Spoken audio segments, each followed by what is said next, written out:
Baik, assalamualaikum warahmatullahi wabarakatuh. Selamat pagi, salam sejahtera untuk kita semua. Pada kesempatan ini kita akan belajar terkait dengan taraf sumber daya manusia di kelas 10 pembelajaran ekonomi. Kalau kemarin kita bahas tentang modal, ya sekarang kita bahas tentang sumber daya manusianya.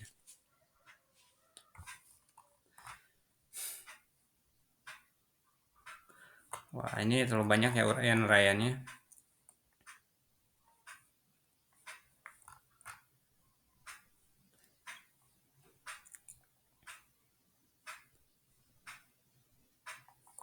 Oke, kita coba jelaskan sedikit ya tentang SDM, sumber daya manusia. Sumber daya manusia adalah satu faktor penting ya, salah satu faktor penting dalam proses produksi dan pembangunan. Manusia dengan segala kemampuan dan usahanya memainkan peran utama dalam semua kegiatan ekonomi. Ketika ya Anda sekalian menuntut ilmu, tujuannya utamanya adalah meningkatkan kualitas diri, ya kan? Sebagai sumber daya manusia agar dapat berkompetensi dalam dunia kerja atau wirausaha. Gitu contohnya ya.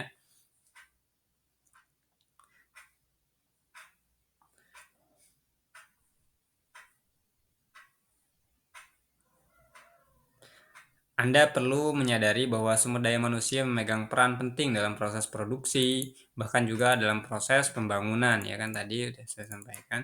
Oke, dalam produksi, ya, siapa yang produksi ya manusia, ya kan. Misalnya contoh kita buat barang, yang produksinya siapa ya? Ya kita manusia gitu. Ya gak mungkin ya. Tapi sekarang ini mulai tergantikan dengan robot kan gitu. Tapi tetap robot itu dihasilkan oleh siapa? Manusia gitu kan. Nah, siapa yang berperan penting? Ya manusia, gitu, SDM, sumber daya manusia gitu. Nah, bahkan juga dalam proses pembangunan. Pembangunan siapa yang bangun? Ya manusia, bikin rumah, bikin apa gitu ya. Nah, berarti manusia itu harus harus paham, harus pintar, harus punya apa namanya? Ilmu gitu ya. Sebab pelaksanaan utama dalam seluruh kegiatan produksi adalah manusia itu sendiri, yaitu ya misal nih kita tuh sekarang udah tergantikan oleh robot. Nah, teman-teman belajar bagaimana cara membuat robot ya supaya teman-teman bisa membuat robot dan membayar apa namanya menjual robot itu gitu. Karena apa? Yang produksi siapa? Manusia. Nah, begitu kan. Yang menjual barang siapa? Ya ya manusia lah kan. Sales tuh manusia, belum ada robot. Kalau ada robot mungkin ya gimana dia apa nyampaiannya kan karena robot itu nggak bisa dengan hati kan gitu penyampaiannya gitu ya dan seterusnya. Dia hanya di style dengan oleh manusia kan gitu. Pelaksanaan utama dalam seluruh kegiatan produksi adalah manusia itu sendiri. Nah, ketika dalam produksi ya manusia. Misal sekarang memang udah tergantikan oleh robot lah. Robot itu kan dibuat oleh manusia kan gitu. Nah, robot itu hanya untuk membantu pekerjaan gitu. Dalam suatu perusahaan masa iya nggak ada manusianya gimana ceritanya? Karena kan manusia apa robot itu dikendalikan oleh manusia ya gitu. Harus belajar teman-teman gitu. Wujud dari sumber daya manusia dalam proses produksi adalah waktu dan segala usaha manusia baik jasmani maupun rohani yang dicurahkan dalam proses peningkatan kegunaan ekonomi. Misalnya apa? Seorang pekerja di pabrik ya, guru mengajar di sekolah, petani mengolah sawah dan sebagainya. Nah, itu nah, di sini ada guru mengajar di sekolah.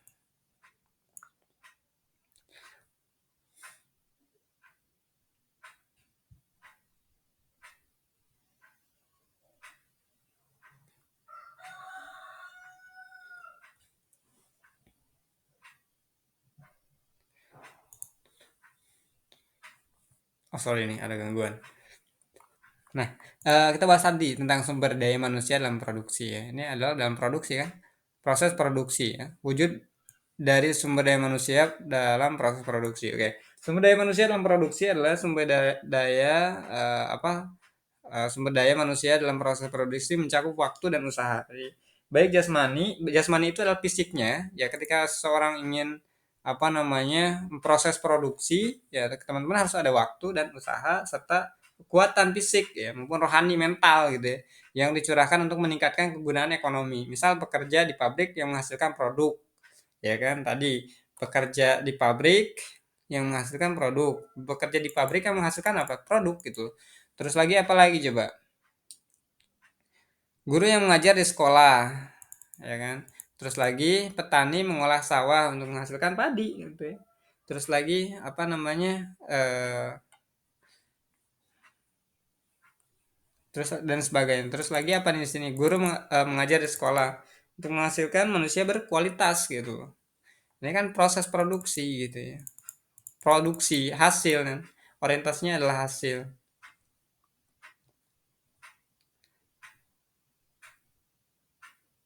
Ya, tentu ketika proses ini yang membutuhkan apa? Fisik tadi, fisik. Baik jasmaninya, fisiknya gitu ya, maupun rohaninya, mentalnya yang kuat gitu. Yang sehat gitu kan.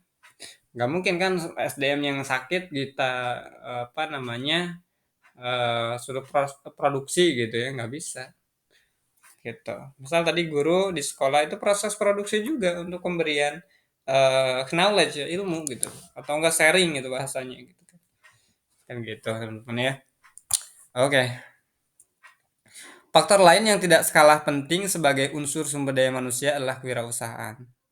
Nah, kita bahas tentang kewirausahaan nih. Selain kemampuan fisik dan mental ya, kewirausahaan entrepreneurship, kewirausahaan jadi seorang yang berwirausaha katanya, yang punya usaha. Nah, itu entrepreneur bahasanya. Juga merupakan bagian penting dari sumber daya manusia. Ini melibatkan kemampuan untuk melihat dan memanfaatkan peluang usaha dengan menciptakan produk baru, teknik produksi baru, atau penemukan kegunaan baru dari produksi yang sudah ada. Misalnya ini, oh bikin baju itu lama banget ya, bisa 1 jam. Ya dia gunakan metode baru supaya cepat, entah itu dari mesinnya gitu ya, mungkin mesinnya mesin lama gitu ya, terus lagi mesinnya mesin mesin jelek gitu ya. Nah supaya apa namanya, produknya hasilnya cepat dan bagus baik gitu ya. Eh, nah apa aja yang harus dirubah, entah itu SDM-nya, entah itu sumber daya manusianya contohnya, terus lagi mesinnya gitu ya, terus lagi apa lagi namanya, terus lagi terus lagi apa namanya tuh, caranya gitu ya dan seterusnya.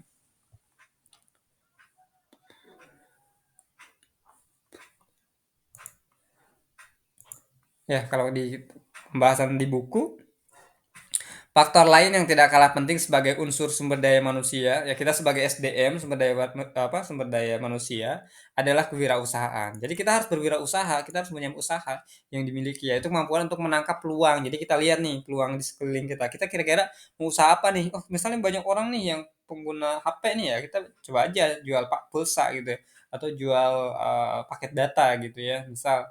Terus lagi ada peluang baru nih, kita dekat dekat sekolah-sekolah nih, apa yang harus dilakukan ya? Misalnya kita jualan jualan buku lah, jualan pulpen lah, jualan apalah gitu ya. Nah, terus lagi apa lagi nih? Kita bahas ke wirausahaan gitu ya.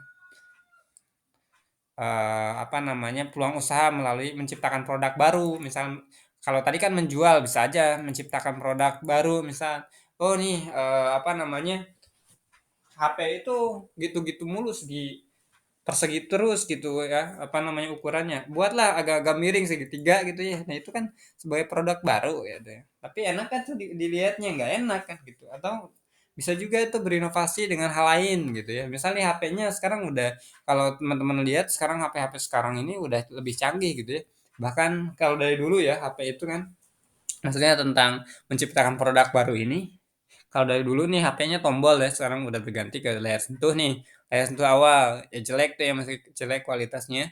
Terus berganti lagi dengan kualitas yang lebih baik lagi. Sekarang udah ukurannya gede-gede HP juga gitu. Udah kayak laptop. Bahkan laptop itu sekarang udah tergantikan gitu ya. Dengan gadget, dengan HP. Bahkan HP sekarang kan gede-gede nih. Nah, aplikasi-aplikasi di laptop itu bisa digunakan di HP. Sehingga orang-orang bisa menggunakan HP-nya untuk bekerja gitu. Nah, itu kan apa namanya, menangkap peluang usaha. Oh, kebutuhan masyarakat ini apa nih? Oh, mereka pada pekerja kantoran nih, capek-capek kan, berat-berat nih bawa laptop, atau bahkan zaman dulu bawa komputer yang enggak, yang bener-bener berat gitu ya. Ya apalagi komputer, laptop-laptop zaman dulu tuh gede-gede gitu ya. Misal contoh seperti itu. Nah, itu di apa namanya, diinovasikan gitu, dijadikan suatu produk baru yang produk itu bisa masuk masyarakat dan masyarakat bisa membelinya kan gitu.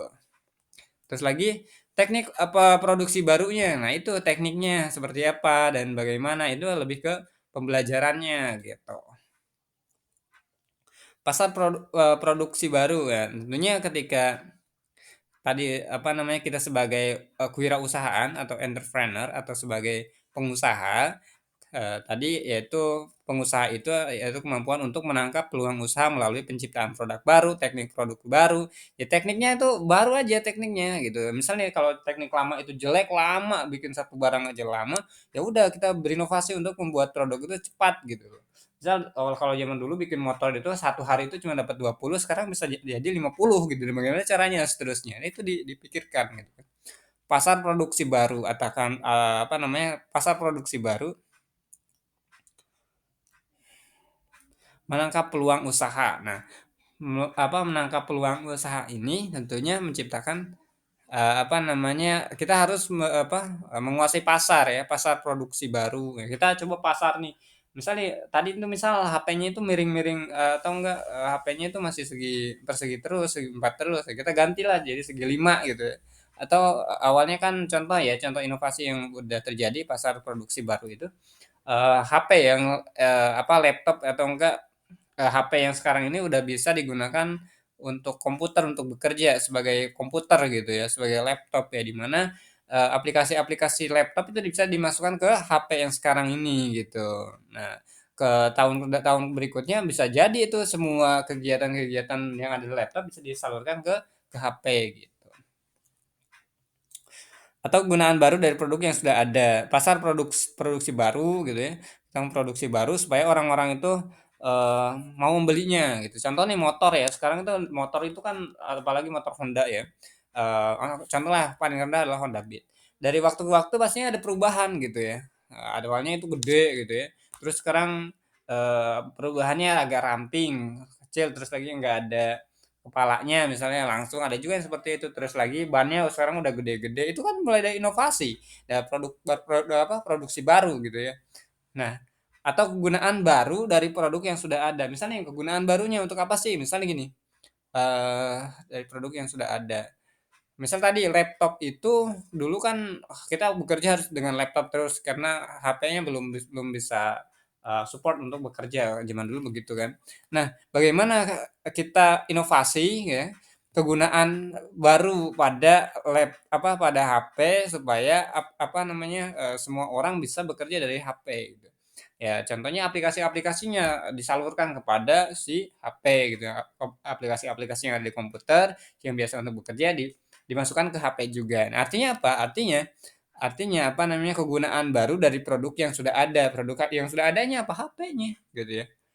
Nah, terus lagi kita tinggal tinggal masukkan aplikasi-aplikasi atau merubah produk HP-nya gitu ya, untuk, memasukkan aplikasi-aplikasi yang support untuk bekerja, perkantoran misal seperti itu kira-kira. Oke, paham ya? Di sini sumber daya manusia sering disebut tenaga kerja ya, iya tenaga kerjanya ya SDM-nya, sumber daya manusianya gitu ya. Oke, di sini juga ada penggolongan tenaga kerja sebagai berikut atau berdasarkan sifatnya, ya kan? Sifatnya nih, sumber daya manusia berdasarkan atau pekerja atau tenaga kerja atau manusianya, kalau saya bahas tentang SDM, itu masuk ke tenaga kerja atau masuk kepada manusianya gitu aja ya. Nah nah, SDM ini atau sumber daya manusia ini dikelompokkan atau digolongkan sebagai tenaga kerja sebagai berikut. Ya, kita bahas tentang penggolongan tenaga kerja nih ya, tenaga kerjanya. Sumber daya manusia sering disebut tenaga kerja. Penggolongan tenaga kerja sebagai berikut ada yang berdasarkan sifatnya. Berdasarkan sifatnya tenaga kerja rohani ya. Tenaga kerja rohani dibutuhkan untuk jenis pekerjaan yang memerlukan daya pikir, daya kreasi atau pengetahuan. Karena kan rohani. Rohani itu pikiran gitu ya, pekerjaan yang bersumber dari pikirannya, otaknya. Contohnya ngajar gitu ya. Dalam menangani produksi, sumber daya ini memerlukan pengalaman dan pengetahuan. Contoh sumber daya rohani adalah guru ya, penulis buku, konsultan, dan pengacara. Nah, dia dia bekerja menggunakan otaknya gitu ya. Artinya menggunakan pikirannya, menggunakan daya kreasinya secara apa dia pikirkan dulu gitu ya. Atau berdasarkan pengetahuannya. Jadi berdasarkan pengetahuan ilmunya, dia punya paham tentang ilmunya, dia apa namanya, nah dia masuk ke tenaga kerja rohani gitu ya.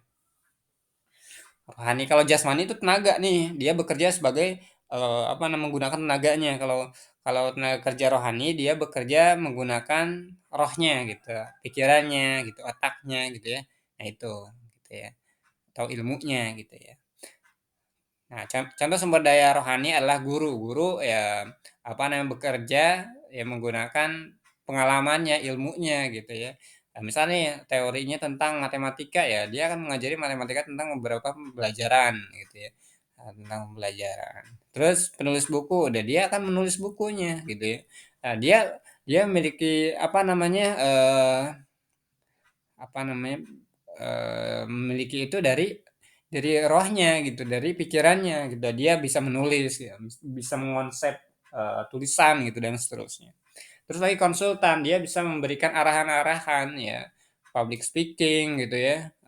Itu dia bekerja sebagai rohani, menggunakan rohaninya, nah, kerja rohaninya artinya menggunakan pikirannya gitu. Terus lagi, pengacara. Nah, apalagi pengacara, nah, fungsinya adalah berbicara kan. Pengacara tuh bukan pengangguran banyak acara ya, tapi pengacara itu adalah seseorang yang, yang, membela biasanya ya, menjadi saksi, mengadili ya bahasanya. Mengadili mah, ya ini kuasa hukum ya. Dia membela saja ya pengacara. Nah, dia fungsinya adalah berbicara kan gitu. Nah, kalau ngomongnya nggak jelas gitu, artinya nggak masuk ke topik, nggak bisa ngomong misal ya, gimana ceritanya dia mau jadi pengacara kan gitu, dan bekerjanya kan dia menggunakan rohnya dengan pikirannya, dengan kreasinya atau pengetahuannya gitu ya, gitu. Hasil atau output yang dihasilkan oleh tenaga rohani mungkin tidak dapat terlihat secara langsung, bahkan bisa saja dalam waktu cukup lama. Yaitu tadi, tenaga kerja rohani itu tidak bisa terlihat gitu hasilnya. Karena kan namanya juga misal pengacara, dia hanya ngomong doang gitu loh. Artinya dia nggak bisa menghasilkan sesuatu gitu. Artinya dia hanya berucap saja gitu. Terus lagi guru juga gitu kan sama, dia mengajar dan kita nggak bisa melihat tuh hasilnya. Ya hasilnya mungkin bisa dilihat si anaknya paham atau enggak kan gitu kira-kira ya. Terus penulis buku gitu ya. Penulis buku hasilnya bisa dilihat sih sebenarnya, cuman skillnya bisa dilihat nggak bisa gitu ya. Ya mungkin di sini kalau guru ya nggak bisa dilihat kan gitu.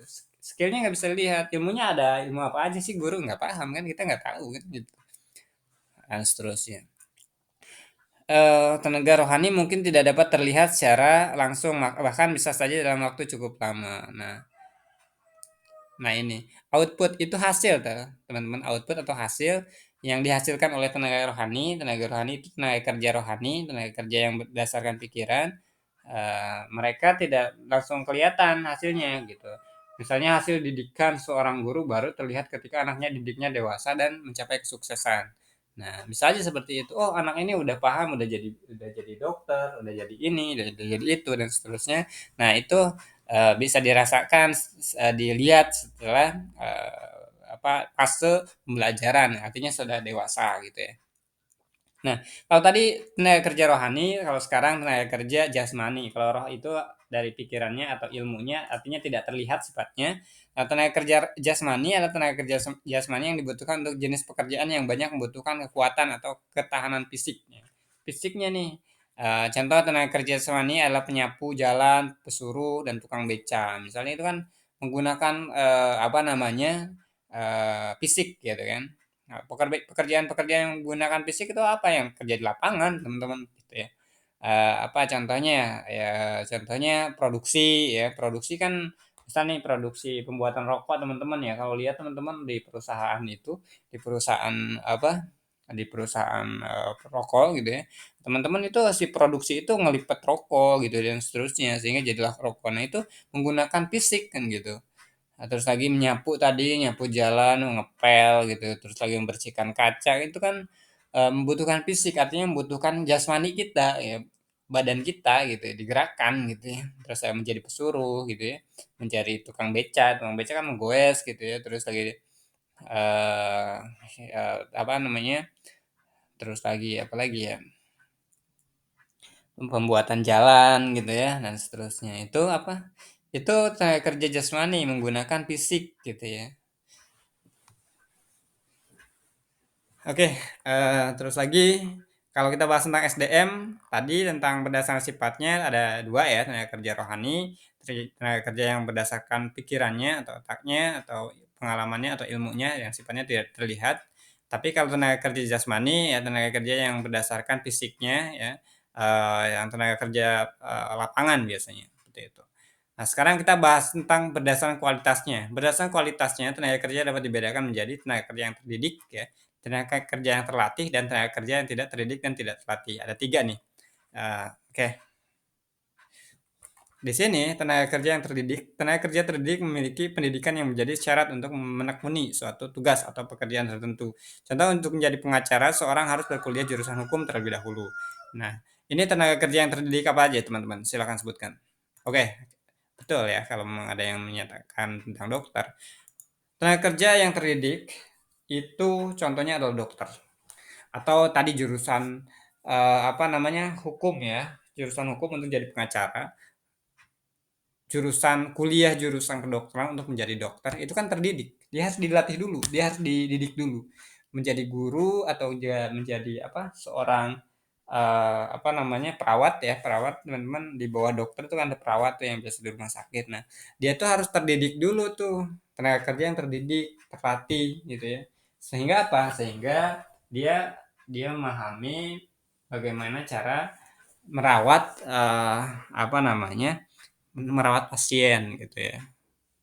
Nah, di sini ada juga pengacara ya. Pengacara itu dilihat dari apanya? Ya dari ilmunya kan dia harus memahami pasal-pasal kan gitu. Misal nih pasal sekian, nah dia harus tahu tuh tentang undang-undang apa gitu ya. Misalnya tentang undang-undang apa namanya? Undang-undang apa tuh biasanya? Kalau pengacara ya hukum-hukum lah ya. Pengacara itu kan mengatur hukum tuh, bukan mengatur sih, membela hukum, pembela gitu ya, pendamping ya.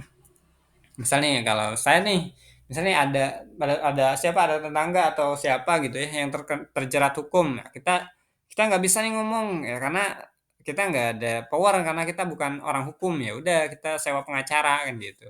Nah sewa pengacara itu tentunya dia akan apa briefing dulu dan dia akan membela kan gitu.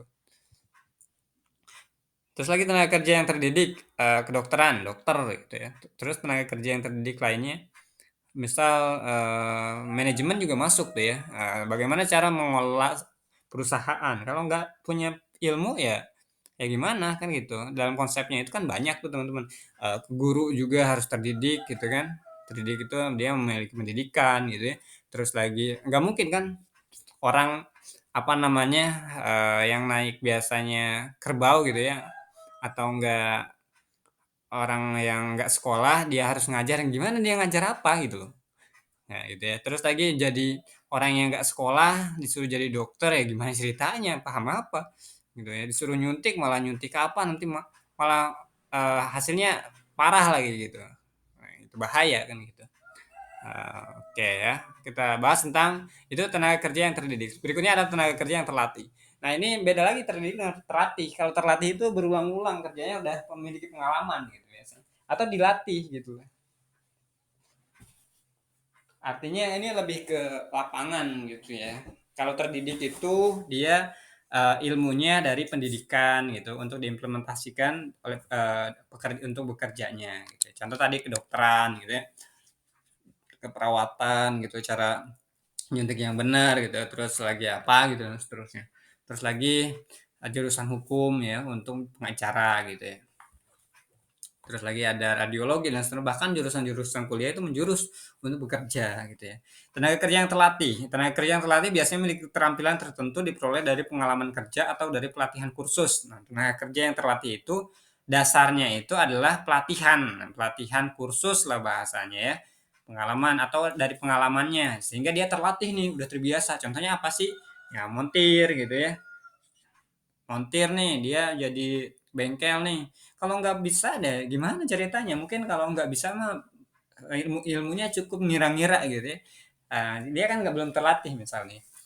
Yang sudah terlatih itu biasanya montir ya, montir itu tukang bengkel teman-teman ya, montir ya, bengkel gitu ya.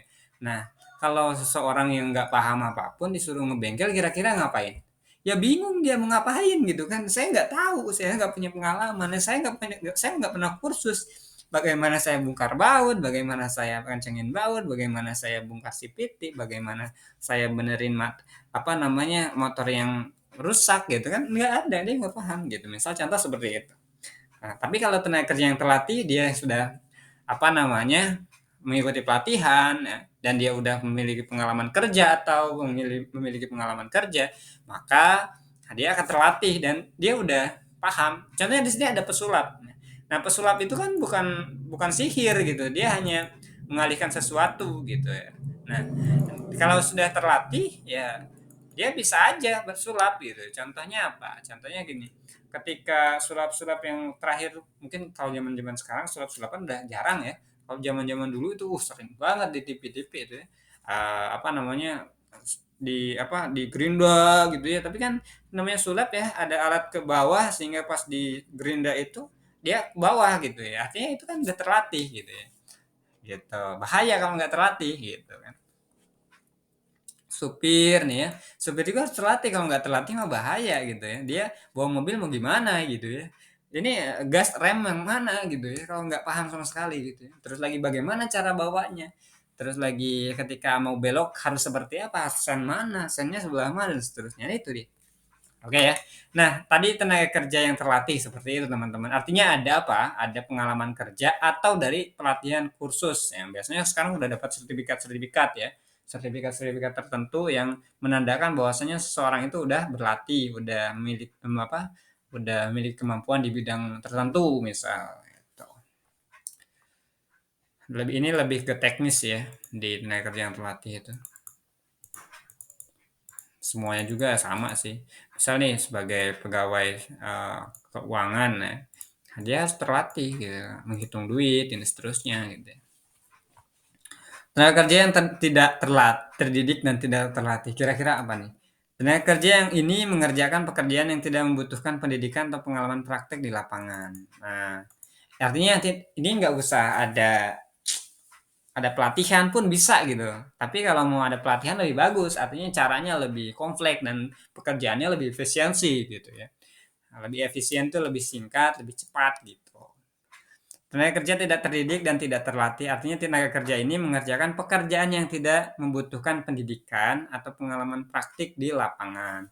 Contohnya petugas kebersihan. Nah, petugas kebersihan itu sebenarnya nggak terdidik juga ya, dia paham fungsinya bersihin. Misalnya nyapu ya tinggal dia sapu, dititikkan, dia dibuang, kan gitu prosesnya. Nah, semua orang juga sama bisa kayak gitu. Artinya tidak usah terdidik dan tidak usah terlatih seperti itu. Tapi kalau mau dilatih ya supaya lebih bagus hasilnya ya silakan. Contohnya gitu. Contohnya apa? Contohnya membersihkan lap kaca. Nah, eh, prosedur lap kaca yang bagus tuh seperti apa gitu ya. Nah, bahkan banyak tuh ya ketika saya lihat di lembaga-lembaga penyedia petugas kebersihan ya, yayasan untuk kooperatif untuk operation untuk kerjasama dengan perusahaan, dilatih di sana gitu ya supaya lebih mahir. Misalnya kerjaan pembersihan kaca gitu ya, prosedurnya seperti seperti ini supaya kerjaannya bagus dan hasilnya efisiensi gitu. Artinya kerjanya sekali hasilnya oke langsung, jangan sampai kerjanya ada lagi tengah-tengah ini masih kotor ya, jangan sampai seperti itu dan seterusnya. Oke ya. Nah, itu tentang SDM dari segi kualitasnya. Tadi ada tenaga kerja yang terdidik, tenaga kerja yang terlatih, dan tenaga kerja yang tidak terdidik dan tidak terlatih. Artinya tidak terdua-duanya, gitu ya. Oke, teman-teman. Nah, nanti minggu besok kita akan lanjutkan di peran ilmu ekonomi dalam masalah kelangkaan. Oke. Demikian teman-teman, itu saja yang bisa saya sampaikan. Terima kasih dan semangat dan mari upgrade diri kita. Terima kasih.